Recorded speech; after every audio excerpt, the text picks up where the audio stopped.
Pollen counts are forecast to soar across some parts of the country this week, and allergy sufferers have been warned to take extra care. It's set to mark the start of an extreme hay fever season with higher levels of grass pollen in the air as rain starts to ease and warmer temperatures set in.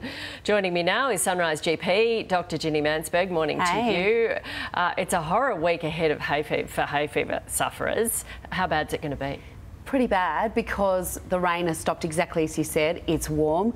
Basically, your grasses are going to go flying with all the pollen everywhere, and the winds are going to throw it straight into Melbourne. But it's also, we've got really high pollen counts all over Australia, highest for a while. So along the east coast, we've had so much rain, the grass, the flowers, everything has grown more, is that right? Yeah, and then what it does is it says, hey, the rain has stopped, let's just throw all the pollen into the wind now and, take our chances, because its job is to go and grow more grasses. Yes, and it's doing great at that. So what do people do to prepare? So you know what works for you. Head to your pharmacy and stock up on the things that are not actually subsidised on the PBS, so it is not great, but all your nasal sprays, your antihistamines, that kind of thing.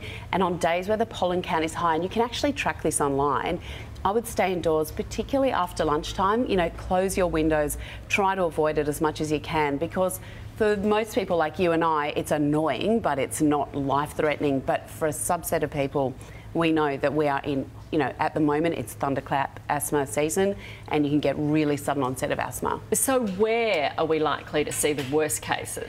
Look, the worst for thunderclap asthma is definitely Melbourne. It's just partly because of where the grasslands lie in relation to the wind, in relation to the city.